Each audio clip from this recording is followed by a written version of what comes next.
Hello, everybody, and welcome back to SPX 2023. My name is Joe. I'm Rusty. And I'm Nick Forker. Nick, welcome. Thank you so much for having me. It's great to have What's you. happened, Nick? What's going You on? know, this is my first SPX, so Nice. I'm just really honored to be here in a room with so much talent. It's a wonderful experience, yeah. They have all said the same about you. Thank you. That's all Yeah, I've well, you know. And we're like, we I don't even try. know who that is. Now we do. Now we understand. I see. Yeah, it Like, comes who are you talking together. about? They're like, you'll see.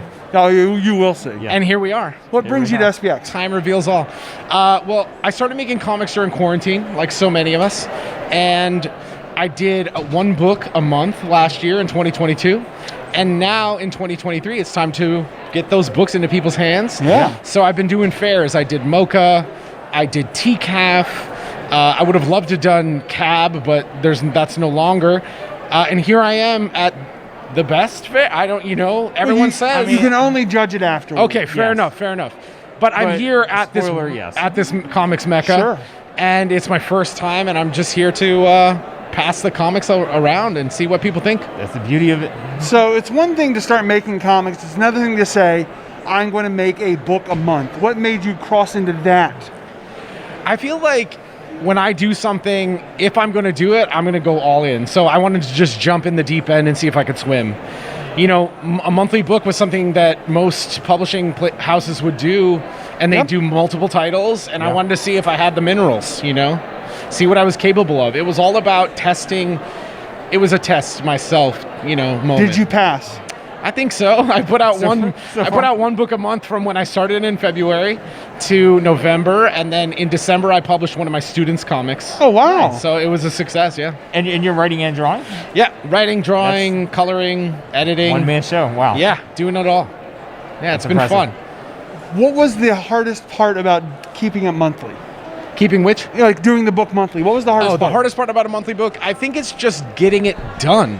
Your life intercedes. I had to move apartments in New York post-pandemic. I mean, you have stuff that just happens, and then you have to figure out how to make all your life stuff work alongside your comic stuff. And as we know, a book a month is basically a page a day if you're talking about Yeah. edits and colors and Yeah. inks and stuff. So a page a day, you're on the hook for it. Can you do it? Sometimes your page takes an hour. Sometimes it takes 10 hours. And how long does it take you to read a page of comics? Yeah. Oh, Right? yeah, a fraction. Exactly. So the hardest part, I think, is just making sure you get your one page a day. Were Yeah. you ever close to not hitting your deadline? Absolutely. One of my comics is just straight from my sketchbook because that's what I had to do that month. I was moving. Yeah. Right. And you know what? It helps, I think, to work in those confines. To Oh, say absolutely, like, yeah. Sure. I have these stipulations and restrictions.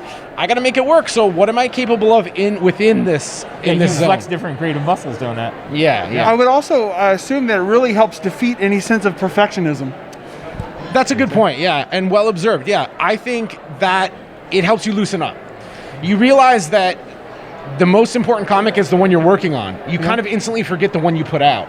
And even today, when people are reading through my earliest works, some of it's cringy because you're like, wow, I could do that better. But then you remember, it's like, that's not what it's about. No. No. It's about earnest effort, and if you are doing that, everyone steps up to help you. Oh, I agree with that. And they're yeah. like, they absolutely. embrace, what's that quote? It's like, there's hope in an earnest mistake. Oh, right? sure. But Yeah. like perfection is just a style. Yeah. Yeah. Yeah, I mean, I think that being earnest and being vulnerable really invites others to do the same. And so you're kind of setting yourself up there to be hopefully engaged in a similar manner. I also think that it's great because once you've done something, you can't ever have not done it. So you will have always done a book Yeah. a month. They will always exist. Like, That Yeah. cannot be taken away. that's a credit That's very that can't cool. be undone. And what you said about being vulnerable, it makes me think, I went and saw the Justin Green, Carol Tyler documentary yeah. last night. Fantastic. And that's exactly what I felt the essence of that movie was about. It's like those 2 points that you made. It's like, one, you're inspiring other people to do that thing, to become vulnerable, to put it on the page. And two, do the work, right? It will Yes. always exist. Yes. It was a resounding inspiration. I felt that film was very well done. Now, you've moved on from the book a month. I did, yeah. How has your work changed since then? Has it been easier, harder to stick with it?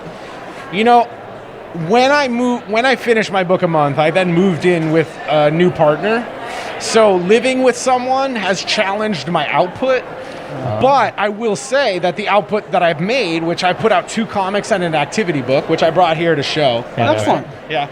The stuff that I've made has become more concentrated and more potent. Wow. So whereas I'm not doing as much quantity, I'd like to think that I've leveled up in the quality. It's kind of like you're doing greatest hits every time now.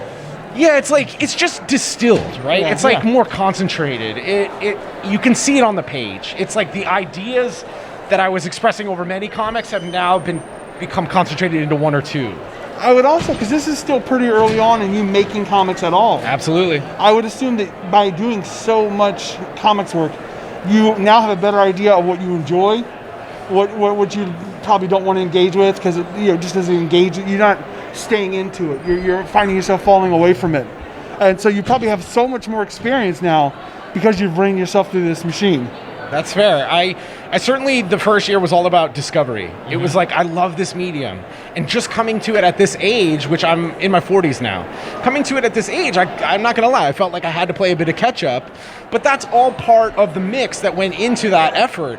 And it's like, yeah, now I know, like, I've done all these things. I've experimented with a wordless comic. I did a comic that was all Sunday-style gag strips. Oh, wow. I did a comic that was very surreal and autobio. I did one that, is more navel-gazing, and then it switches into a fantasy adventure strip. So, to your point, I have been exploring all the things that interest me in the comic, and it is starting to click in now. And I think with this new book that I put out, Island 12, this thing is now become an anthology. I have some backup stories in it, and it's become like my one-person anthology project. I think that's a really fun gimmick for a book to have, because like you might get a main story, but then you get these little other morsels in there that kind of like offer a different feeling from the same creator. That's a pretty cool thing to make. Thanks. Yeah, the format's starting to gel, right?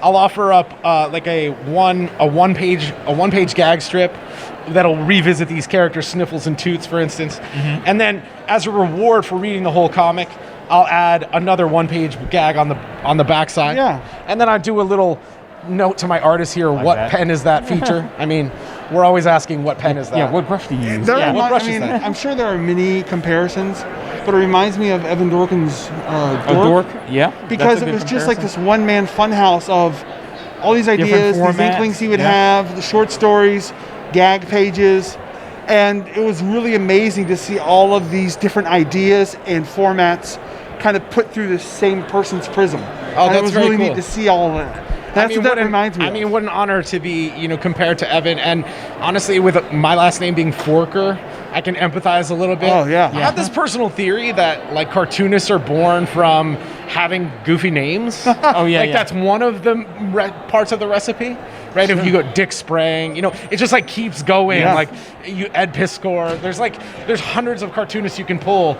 And we all have these names that are kind of silly, honestly. Yeah, I mean, there may be something about that where once you start with that, you're already at a certain advantage or disadvantage depending on your perspective. It's like, I guess I'll go here. I think you also have to love to draw, but yeah, I think personally I'm concocting this theory of like maybe that's part of it. It's like one of the strings on Kind the of sounds like that could be a comic you on the make too. pegboard. Yeah, that's true. You have to love comics. Yeah. I teach a kids comics class, and I always say, like, there's no rules for this class except you have to love comics and you have to be kind. And that just means kind to yourself as well. You know?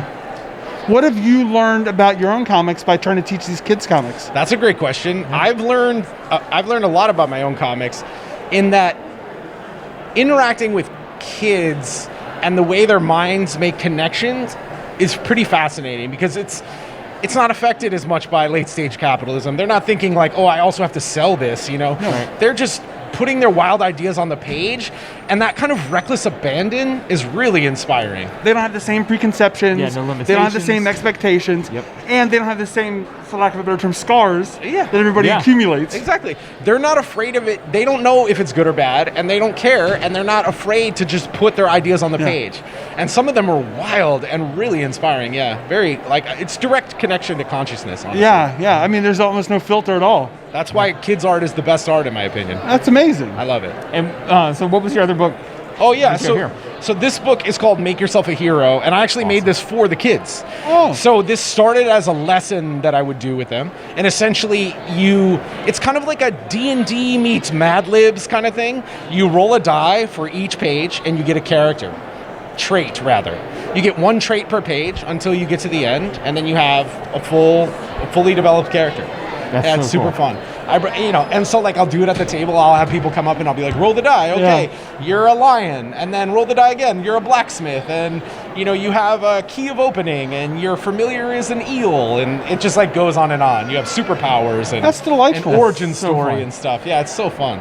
Yeah, and also because there's so many options in the book, you can play it again and again. You can see what else you got. Yeah, and then the other thing is they have these great like writing prompts on the side as well. So once you nice. create your character, you can answer questions about those traits and just develop that character even more. So it becomes creative. Oh, sorry to interrupt. No, I was going to interrupt you. Sorry. It was just saying like you have the randomization of this, but then that's just a prompt, and that kicks it off. I mean, with the kids, a lot of times it's getting them out of their shell, especially the really creative ones. I mean, I remember being very sensitive, right, and shy.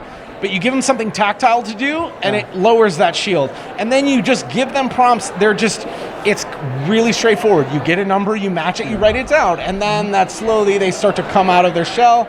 And before you know it, they're shrieking like they sound like teapots. It's unbelievable. They love it. Cool. We had the chance to help at a kids art camp one year, and there was a really good proper cartoonist that was a friend of ours that taught one class, and then we taught a different kind of class altogether. Because we would make mini comics, and so we kind of brought this in, and I made this basically blank comic. So there would be some generic word balloons that had panels and blanks in them. Oh, cool. And the artwork wasn't really present, and then the idea was that they would fill in a story there. And it was incredible to see like just the myriad ways that they would go through this idea. And that's a really good tool that you're giving them too, because so much of the barrier to entry is like, honestly, kids figuring out how to rule off panel borders. Sure. They'll do that for the whole class. They'll like be like, I'm not done, because they're still working the ruler. Yeah. I'm like, I don't like rulers either. Here's a pre-drawn panel sheet, and they're like, whoa, and then they fill the whole thing. Yeah, they And get they're caught ready to up. just, They like, get kick caught off. up in like the function of it. Yeah, they go wild. Yeah, exactly. Yeah, and also I think what's great about that is, like you said, there's so many that are shy, that may be hesitant to participate, but you're kind of like almost like decoying it for them. Yeah. Like they don't necessarily realize that they are being so creative or being so open. Thank you. Yeah, I mean that is what I've seen in the book, and I have to say that the book was created kind of intuitively, just giving the kids activities, slowly kind of like fixing them as they would run into problems. Like I used to have each one numbered, and there would be confusion as to which number to write down. They'd write down the number of the trait or the number of the page. And little things like that kind of just get streamlined as you go. Yeah, trial and error. Yeah, exactly. Like we were saying about the show, right? So Yeah. it's like you just get better at the thing you're doing, and then it serves its purpose to a greater degree. Have you seen kids get out of the book what you wanted them to get out of it? Absolutely. I have a page in the back that is flaws, and they are hilarious. And so like it ends on a really funny note where they'll be like, okay, I have a goblin that flies and has a magic cape. Oh, and it constantly farts, and then they're just like all laughing. It's the funniest thing.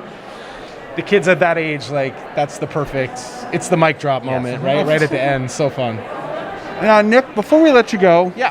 would you like to answer a mystery question? A mystery question from the machine? Yes, the machine, a mystery question. The random number Yes. generator Yeah, let's guy? do it. Absolutely. Let's There you bring go. the machine in. Born for this. Oh, I get to do it myself. Yeah, oh, absolutely. Nice. And then we're going to give you the big quarter trunk. It's coming in. Nice. If you open up the hatch in the back, you'll find a quarter. Okay, great. Here it is, as promised, the quarter. It's going in the slot. We're turning the crank. Don't worry, we barely rip people off. We got a blue one, but it's empty. It's empty. Whoa, What the it's heck? empty. The mystery question is. Okay, we got to get the backup. This All is a right, little backup quarter guys truck. coming in. Quarter truck. Little quarter truck's coming in, guys. Full Don't quarter you worry. truck. All right, let's try it again. How is there an empty one in there? It's kind of magic, actually. Oh my God. I think it's special that I drew the empty one. Yes. All right, it's blue again. Let's get that top off. I feel like the empty one is just like the open inspiration, like the book. Oh, I like it. A blank canvas. what's your question? The question is, Joe is a legit ghost. Should we exorcise him? Yeah, I mean, he's that's me. I'm a Yeah. ghost. You're a ghost. We've been debating this for a few months now. He wants to get rid of me, and I don't know if that's cool. Exorcise you? I don't know. One time I did a script for the New Yorker that I pitched, and it was called Exercising Demons, and it was just like a bunch of demon bros in the gym, like going, "You got this, you got it, yeah!" That's great. Just is that what? Did you mean like exercise? Is No, working? it spelled- No, it's- no, no. Rusty, what did you mean? Because I took it the other way. I took it as cease my existence. Well, when you went with that, I went with that. So I'm like, you know what? Hey. Okay, It's so open to what should he interpretation. do? It's real talk I time. need you Yeah. to come down on this. No, I think ghosts are you friendly ghosts or are you a malicious ghost? See, that's the key thing. I think I'm friendly as heck. I think you're real friendly. I've Yeah. only known you for a few Yeah. moments here, but And that might be actually the problem because I think Rusty's known me too I long. see. Too long. I see. So- It's Yeah. like just if you spend too much time with anybody, I don't Yeah. know. Yeah. Well, no, Joe. The question was posed to me, and Yeah, I this would is say totally we do your- not exercise you. I like you very much. Congratulations. Yeah. Wow. Yeah, and you lose. Hey, whatever, that's fine. All right, Nick, where can people find out about your book online?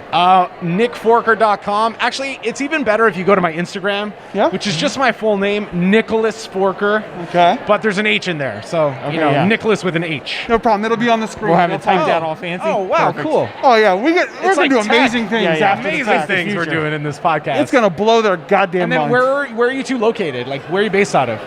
College Park, so like 20 about 20 minutes from away. Oh, Yeah. cool. How about Okay. yourself? Locals. I'm from New York City. Okay. I live in Brooklyn. So if you're ever in Brooklyn or New York for a con, you can both come and be a guest on my podcast. What? Fantastic. That would be an honor, That honestly. sounds too good to be true. It would be so fun.